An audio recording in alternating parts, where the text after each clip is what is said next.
Hi friends, ఎలా ఉన్నారు? మీరందరూ బాగుండాలని నేను కోరుకుంటున్నాను. ఇప్పుడు సరికొత్త హర్రర్ స్టోరీలోకి వెళ్ళిపోతున్నాము.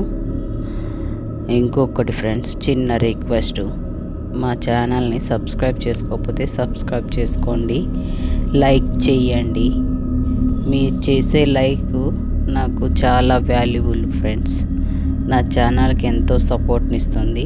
కొంచెం సపోర్ట్ చేయండి. ఇలాంటి రియల్ హర్రర్ స్టోరీస్ నేను చెప్తాను. రియల్గా నా లైఫ్లో జరిగినవే, నేను చూసినవి, చుట్టుపక్కల చెప్తున్నాను. నిజంగా ఆ రోజు ఓబ్లీసు, ఆ రోజు నా ఫ్రెండ్ చేతుల్లో చనిపోయాను అని చెప్పి అనుకున్నాడు. కానీ దేవుడు దయ వల్ల బతికి బయటపడ్డాడు. మీద కూర్చొని అది పీక నొక్కుతూ ఉంది. నాకేమీ అర్థమైతలేదు. వచ్చేసేయి, మనిద్దరం పెళ్ళి చేసుకుందాము. నువ్వు వేరే అమ్మాయిని చేసుకోవడానికి నేను ఒప్పుకోను, నువ్వు నా సొంతమే అని అంటుంటే వెన్నులో వణుకు పుడుతూ గజగజ వణుకుపోతూ ఓబ్లేషు, నాకేమి అర్థమైతలేదు ఏం చెయ్యాలో అని చెప్పేసని, ఇది నన్ను చంపేస్తుంది, నన్ను బతకనీయదు, ప్రేమించిన పాపానికి నన్ను చంపేస్తుంది కావచ్చు అని చాలా భయపడ్డాడు. సరే, ఇదంతా ముందు జరిగింది. ఏం జరిగిందో చెప్పుకుందాం.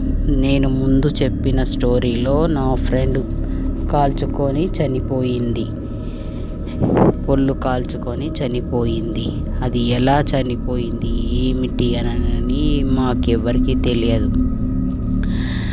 ఆ రోజు రాత్రి, దాని 11 రోజులు ఆ నీళ్ళన్నీ తల మీద పడితే అంతటితో చనిపోయిన వాళ్ళ అందరినీ మర్చిపోవచ్చు. ఇంకా ఎందుకంటే ఆ 11 రోజులు చేస్తే వాళ్ళ ఆత్మ అన్నది శాంతించి వాళ్ళు మనకి ఇంకా దూరం అయినట్టే అని చెప్పి అందరు అనుకుంటారని చెప్పేసానని అలా 11వ రోజు చేసి భోజనాలు అవన్నీ ఏర్పాటు, అందరితో పాటు నేను కూడా కర్మకాండాల్లో పాల్గొనాలి 11 రోజులు అని చెప్పేసని నేను కూడా వెళ్ళాను. అరే ఓబ్లేషు, ఏం చేస్తున్నావురా ఇక్కడ అని చెప్పేసాను అన్నారు. సుమారు అది మధ్యాహ్నం టైం. అది అందరూ ఆ కార్యం చేసి అన్నదానం అంతా అయిపోయింది. అందరు అనుకున్నారు ఇంతటితో ఈ అమ్మాయి ఆత్మ అన్నది శాంతించింది అని అనుకున్నారు. కానీ అది శాంతించలేదు, నన్ను వదిలిపోలేదని నాకు ఒక్కడికే ఆ రోజు రాత్రి అర్థమయ్యింది. కొద్దిసేపు చాలా బాధపడ్డాను. ఎందుకంటే నేను ప్రాణానికి ప్రాణంగా ప్రేమించిన అమ్మాయి, మేమిద్దరం ఎలాగైనా సరే పెళ్ళి చేసుకోవాలి అని అనుకున్నాము. ఎక్కడికి వెళ్ళినా ఇద్దరం దొంగచాటుగా కలుసుకునే వాళ్ళం. చాలా ప్రేమ ఉండేది తను అంటే.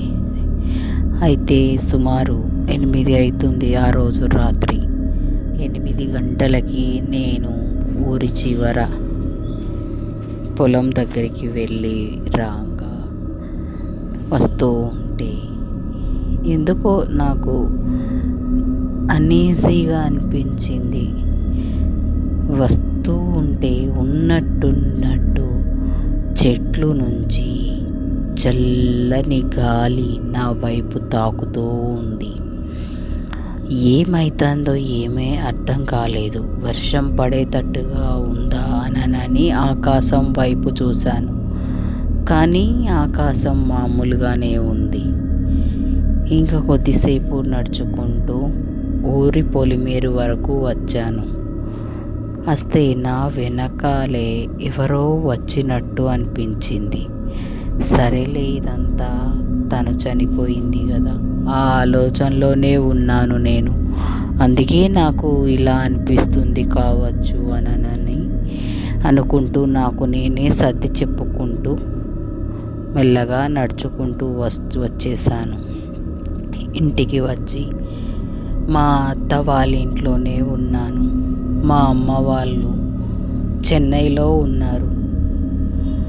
అయితే నేను అక్కడ మా అత్త వాళ్ళ ఇంట్లోనే ఉంటే వచ్చిన తర్వాత ఓబులేసు అన్నం కాళ్ళు చేతులు కడుక్కొచ్చుకో, అన్నం పెడతా తిని పనుకుందు, మళ్ళీ పొద్దున్నే పొలానికి వెళ్ళాలి కదా అని చెప్పి మా అత్త చెప్పింది. సరే అత్త అని చెప్పి నేను కాళ్ళు చేతులు వెళ్ళి కడుక్కున్నాను. మా మామయ్య కూడా వచ్చి అన్నానికి కూర్చున్నారు. మా అత్త అన్నం పెట్టింది మాకు. అన్నం తిని పనుకున్నాను. నేను పనుకుంటే సుమారు అర్ధరాత్రి ఆ సమయంలో అది ఘోరంగా ముఖం వికృతంగా మార్చుకొని వచ్చింది. నా రూమ్ దగ్గరకు వచ్చి డోర్ కొడుతుంది. ఇంకొక విషయం ఏంటంటే, అలాంటి అర్ధరాత్రులు ఎప్పుడో చాలా అర్ధరాత్రులు మేము కలుసుకొని ఒంటరిగా కూర్చున్న మాట్లాడుకున్న రోజులు చాలానే ఉన్నాయి. వచ్చి డోర్ కొట్టింది. ఈ టైంలో ఎవరబ్బా అని నిద్రలోనే ఉన్నా. కళ్ళు నేను తెరిచి మాట్లాడలేని పరిస్థితిలో ఉన్నాను. అంత గాఢమైన నిద్రపోతున్నాను. మళ్ళీ వచ్చి టక్ టక్ అని డోర్ కొట్టింది. ఇంకా మా అత్తనే కావచ్చు, వస్తున్న అత్త అని చెప్పేసని ఏమీ ఆలోచించకుండా వెళ్ళి డోర్ తీశాను. డోర్ తీస్తే కనీసం ఎవ్వరూ అక్కడ కనిపించలేదు అని అటు ఇటు చూశాను. చూసి సరే అని డోర్ పెట్టేసి నేను వెళ్ళి మంచినీళ్ళు తాగి మళ్ళీ బెడ్షీట్ నిండా కప్పుకొని పనుకున్నాను. నిండా కప్పుకొని పనుకున్న తర్వాత సుమారు ఒక 20 నిమిషాలకి ఎవరో నా బెడ్షీట్ని కిందికి లాగుతున్నట్టు అనిపించింది. నేను పైకి నిద్రలోనే ఉండి పైకి తీసుకొని కప్పుకుంటూ ఉన్నాను. మళ్ళీ గుంజుతుంది. మళ్ళీ నేను తీసుకొని పైకి కప్పుకున్నా. ఒక్కసారిగా కిందికి పడేసింది. కిందికి పడేస్తే నేను కళ్ళు తెరిచి చూశాను. నా ముందు ఘోరంగా మొత్తం శరీరం అంతా కాలిపోయి వికృతంగా రూపం నిలబడి ఉంది. నేను కళ్ళు తెరిచి చూసి బెబ్బరు కొట్టుకొని భయపడి లేచి మంచంలో పద్మాసం వేసుకొని కూర్చున్న తర్వాత, ఓబులేసు నేను వచ్చేసాను నీకోసమే. నేనొక్కదాన్నే ఉండలేకపోతున్నా. నాతో పాటు నువ్వు కూడా వచ్చేసాయి. మన ఇద్దరం హాయిగా పెళ్లి చేసుకొని పిల్లలను కంటూ హాయిగా తిరుగుతూ బతుకుదాం. మన ఇద్దరం సంతోషంగా ఉందాం. నేనొక్కదాన్నే అయిపోయాను. నాకెవ్వరూ తోడు లేరు. నాకు బాగా ఆకలేస్తుంది. నన్ను ఎలా అంటే ఒక మనిషి మాట్లాడినట్టే మాట్లాడుతుంది. ఓబులేసు భయపడ్డాడు. వెన్నులో వణుకు పుడుతుంది.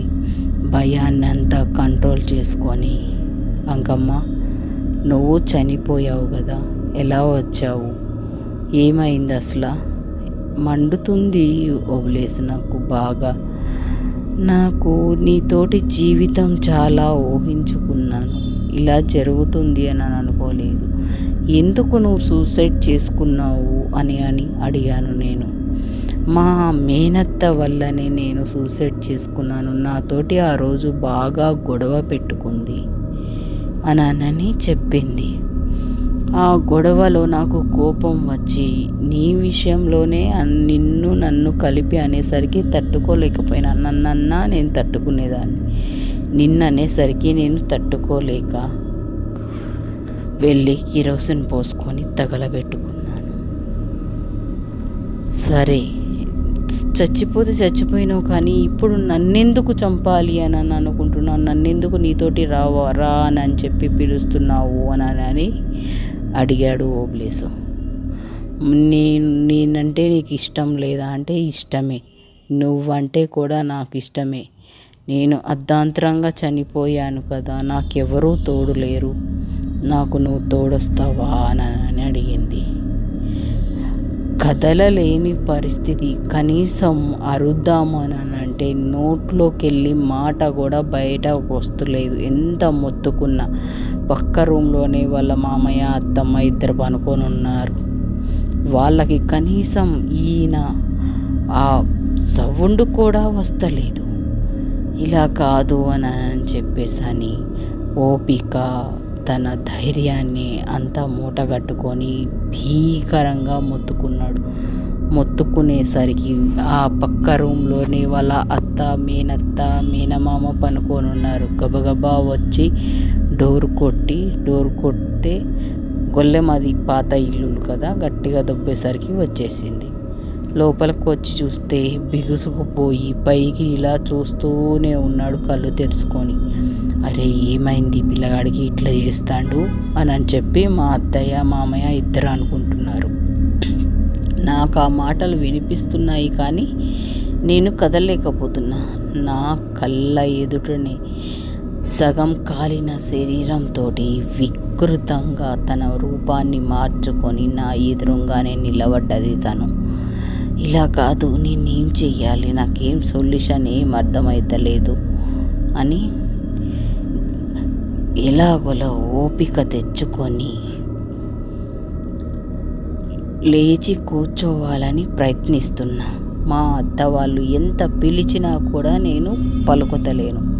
ఇలా కాదు అని మా మామయ్య పక్కనే ఉన్న బాటిల్లో వాటర్ తీసుకొని నా ముఖాన కొట్టాడు. నా ముఖాన కొట్టిన కొద్దిసేపటికి లేచి కూర్చున్నాను. నేను కూర్చున్న వెంటనే అక్కడ అంకమ్మ ఉంది అని చెప్పాను. దెయ్యం అని అరుస్తున్నాను. దెయ్యం లేదు, ఏమీ లేదు అని మా అత్తమ్మ అంటుంది. అది మళ్ళీ ఏమీ లేదు అని నేను సర్దుకొని కొద్దిసేపటికి వీళ్ళు వెళ్ళిపోయినరు. అనవసరంగా ఎందుకు వీళ్ళకి చెప్పుడు, వీళ్ళని బాధ పెట్టుడు ఎందుకు అనేసి నేను వెళ్ళి మళ్ళీ పనుకున్నా. మీరు కూడా పనుకోండి అత్తయ్య మామయ్య అని చెప్పాను. వాళ్ళు సరే అని వాళ్ళు పనుకున్నారు. అది మళ్ళీ వచ్చింది. కనీసం ఒక అరగంట తర్వాత అర్ధరాత్రి సమయంలోనే కొద్దిసేపటికి నేను వెళ్ళిపోయానని అనుకున్నావా, నన్ను కాదని నిన్ను ఎవ్వరికీ దక్కనియ్యా అని చెప్పి తన మీద కూర్చొని తన గొంతు కొరికేస్తుంది. అతని నా శరీరంలో ఉన్న వెచ్చని రక్తాన్ని జుర్రుతూ ఉంది. నేను చనిపోయాను, నువ్వు చనిపో, నాతోటి రా, నువ్వు చనిపోతే నేను నిన్ను పెళ్లి చేసుకుంటాను, మనం హాయిగా కలిసి ఉండొచ్చు, మన మధ్యలోకి ఎవరు రారు అని నా గొంతు పట్టుకొని ఘోరంగా పిసికేస్తూ ఉంది. నాకేమీ అర్థం కాలేదు. నాకు అప్పుడే ఒక విషయం గుర్తొచ్చింది. నువ్వు ఇలానే ప్రేమనని బాధపడుతూ ఉంటే నీకు చచ్చిపోతావు నువ్వు అని చెప్పేసి నా ఫ్రెండ్స్ చెప్పంగా నాకు గుర్తుకొచ్చింది. ఆ అమ్మాయిని మర్చిపోయి ఇంకొక పెళ్ళి చేసుకొని హాయిగా ఉండు అని నా ఫ్రెండ్ చెప్పిన తర్వాత అతనికి ధైర్యంగా ఉండాలి అని, ఈ ధైర్యమే నీ సాహసమే నీకు ధైర్యాన్ని ఇస్తుంది, ధైర్యం ఎట్టి పరిస్థితిలో కోల్పోవద్దు అని మాటలు గుర్తుకొచ్చాయి. అప్పుడే మొత్తం ఓపికంతా మూట కట్టుకొని జరుగు పక్కకి అని సీరియస్ అయ్యాను. సీరియస్ అయితే తను భయపడుతూ ఒక మూలకి వెళ్ళి నక్కింది. ఎందుకు ఇలా చేస్తున్నావు, నేనంటే నీకు ఇష్టమేనా అని అడిగాను. నువ్వంటే నాకు ప్రాణం, నువ్వు లేకపోతే నా బతికే లేదు, నేను బతకలేను అని చెప్పింది. బతకలేవు సరే, నువ్వు చనిపోయావు, నువ్వు బలవంతంగా చనిపోయావు, నువ్వు చనిపోయావని నేను కూడా చనిపోతే ఎలా, నా కన్న తల్లిదండ్రుల పరిస్థితి ఎలా అని నేను ఆలోచిస్తున్నా. నువ్వు ఆలోచించలేదు, నువ్వు కావాలని ఆత్మహత్య చేసుకున్నావు, అది నీ తప్పు. నేను ఎందుకు బలి కావాలి అని దాంతో చెప్తే మాట్లాడుతూనే ఉన్నాడు నిద్రపోతూ. పక్క రూమ్లో నుంచి మా అత్తమ్మ వాటర్ కోసం వచ్చి నా మాటలన్నీ వింది. ఇలా కాదు, కొడుకు బతకడు, అది బతకని చిత్తట్టుకు లేదు అని చెప్పేసని పొద్దున్నే లేచి స్నానాలు తీసుకొని టిఫిన్ చేసిన తర్వాత నన్ను ఒక దర్గాకి తీసుకెళ్ళి ఒక అతన్ని పిలిచింది. అతనితో వెళ్ళి మాట్లాడింది. ఏం మాట్లాడిందో ఏమో తెలియదు, కానీ దర్గాకి వెళ్ళిన తర్వాత వెంటనే నేను అక్కడ ఆగిపోయాను. రా ఓబ్లేసు పోదాము రా అని చెప్పేశానని చాలా బతిమలాడాను నేను. ఇలా కాదు, రాకపోయేసరికి నేనే లోపలికి వెళ్ళి ఆ పీర్ సాహిబుని పిలిపించి నా జుట్టు పట్టుకొని లోపలికి బరబర వీడ్చుకొని వెళ్ళారు. నువ్వెందుకు ఈ అబ్బాయిని ఇలా పరిచయం చేస్తున్నావు అని ఆ పీర్ సాహిబ్ అడిగిండు. నువ్వు వెళ్ళిపోతావా ఈ అబ్బాయిని వదిలి? లేదు అంటే నిన్ను ఈ సీసాలో వేసి బంధించానా? అతని దగ్గర మంత్రించిన, అంటే అది మక్కా నుంచి తెచ్చిన పవిత్రమైన జలం. అది నా ముఖాన కొట్టేసరికి ఆ ఆత్మ అన్నది నా శరీరంలో నుంచి పక్కకు వెళ్ళి కూర్చుంది. నన్ను ఏమీ చెయ్యొద్దు, నేను వదిలేస్తాను, నేను వెళ్ళిపోతాను అని చెప్పేసని భీకరంగా మొత్తుకుంది. అతను ఆ ఆత్మని తీసి అందులో బాటిల్లో వేసి బంధించి ఒక సీసాలో, నేను దీని సంగతి చూసుకుంటాను, మీరు వెళ్ళిపోండి ఈ తాయెత్తు కట్టిన తర్వాత అని చెప్పిండ్రు. సరే అని నేను, నా ఒళ్ళంతా పుండు అయ్యింది. అలాగే మా అత్తమ్మ నన్ను తీసుకొని ఇంటికి వెళ్ళింది. నేను కోలుకోవడానికి నాకు వారం రోజులు పట్టింది. నా శరీరంలో రక్తం లేదు, బక్కగా అయిపోయాను నేను. ఇది ఫ్రెండ్స్ ఒక రియల్ హర్రర్ స్టోరీ.